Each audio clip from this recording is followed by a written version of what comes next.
Okay, now I will be teaching you how to show the rejection region. In showing the rejection region, we could use either a graph or symbols. So below that, we have an example of a normal curve, and then on the other side, we have several notations or symbols used. For left-tailed test, the rejection region is on the left tail, obviously. Now, whenever you are going to draw a normal curve, please indicate well where is the rejection region as well as the non-rejection region. Include also indicate the alpha value as well as the critical value. For a right tail test, the rejection region is on the right tail. Again, indicate the non-rejection as well as the rejection region, the alpha and the critical value. For two-tailed test, the rejection region is on both tails. So in this case, the alpha is divided by 2.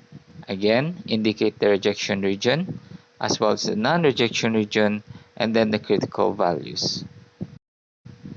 For left-tailed tests, indicate the rejection region using the less than or equal to sign. So in this example, we have z is less than or equal to negative 2.326. Ang ginamit na letter is z probably because the test is z-test. Pwede rin naman na maging t yan kung ang test is t-test. And then the number is negative because it is less than. For right-tailed tests, indicate the rejection region using the greater than or equal sign. So in this case, we have z is greater than or equal to positive 1.645. For two-tailed tests, indicate the rejection region following this format. So either t or z ang gagamitin nyo na letter, nasa gitna siya. Surrounded by the less than or equal to as well as greater than or equal to, and then the same numbers on both left and right side. Yun nga lang sa left side meron siyang negative because it is the left tail. It represents the left tail. We have here an example of a normal curve showing the rejection region and the non-rejection region. This is obviously a two-tailed normal curve. The alpha is divided by 2, which has a value of 0.025. Other than that, the critical values are also indicated. On the left tail, we have negative 2.093, and on the right tail, we have 2.093. In this example, the test statistic is also included. Yung kanyang value is 2.09.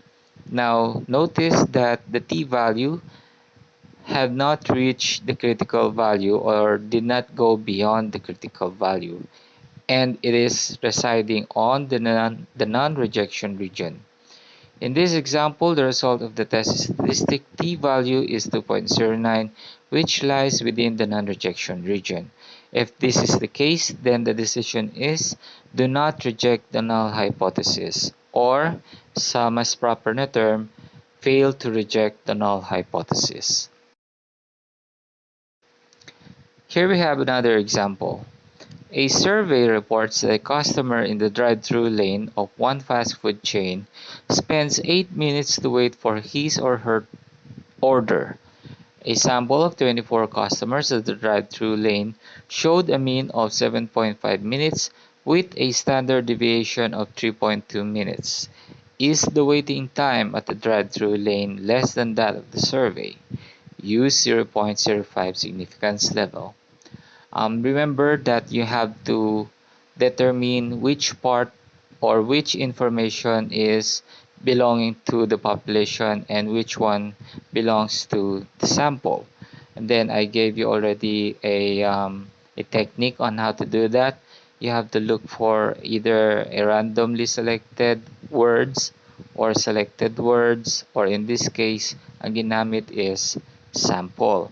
So, lahat ng mga information on that sentence already belongs to the sample. So, here are the informations. First, we have 8, and that belongs to the population.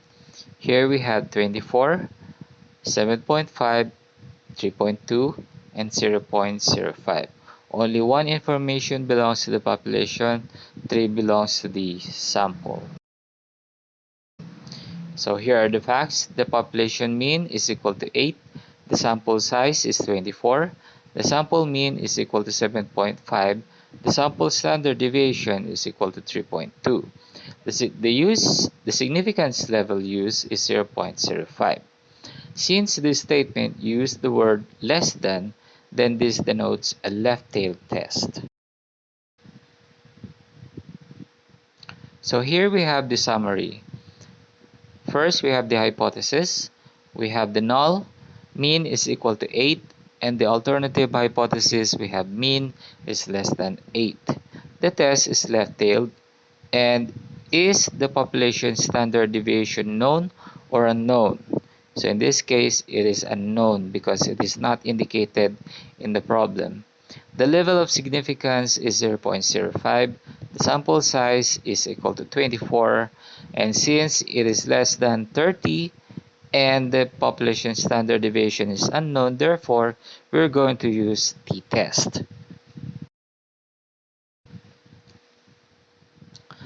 Now, in finding the critical t-value, we need to know first the sample size as well as the alpha.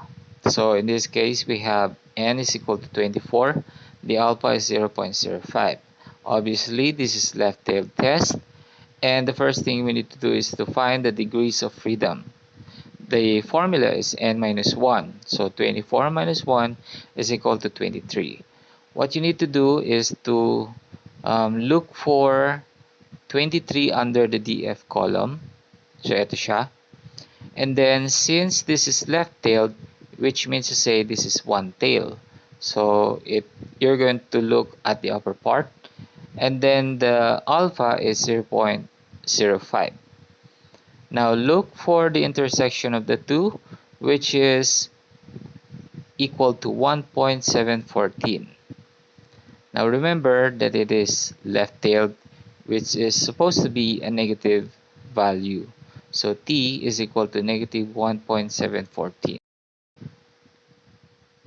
So we can show the rejection region using the two methods. One is by using the normal curve. So the critical value is indicated here, just right above negative 1.5 on the baseline. And for using symbols, we use t because it is a t-test and it is less than or equal to negative 1.714.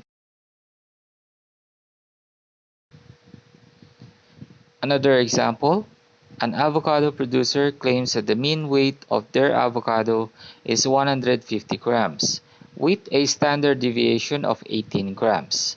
A randomly selected sample of 49 avocados was found to have a mean weight of 153.5 grams per avocado. Is there a sufficient evidence to reject the company's claim? Use alpha is equal to 0.05. So let us first determine what are the given.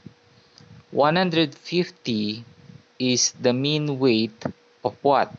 Of the population or the sample. So the first part of this problem belongs to the population, which means therefore that the mean indicated here is referring to the population mean. Another, we have here 18. 18 is indicated by standard deviation. So the population standard deviation is known. Next, we have 49, and 49 are the randomly selected sample. Obviously, this part of the sentence already belongs to the sample. Next one, we have 153.5, and this is the mean weight of the sample. Next, we have here the word reject. Reject is a word that indicates either non-directional or two-tailed. Okay, and then the alpha is 0.05. Now what do we got? So we have population mean is equal to 150. Population standard deviation is 18. Sample size is equal to 49. Sample mean is equal to 153.5. The alpha is equal to 0.05. And this is a two-tailed test. Since this is a z-test, we will not be using the t-table, and we will not be determining the degrees of freedom.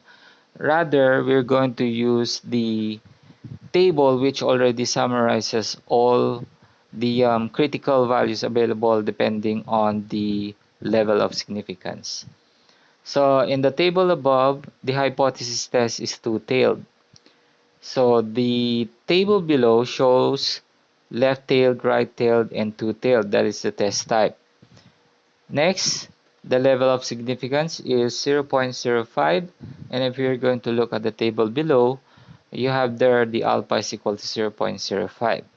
Just get the intersection of the two-tailed and 0.05, and there you will have the critical value, which is positive negative 1.96.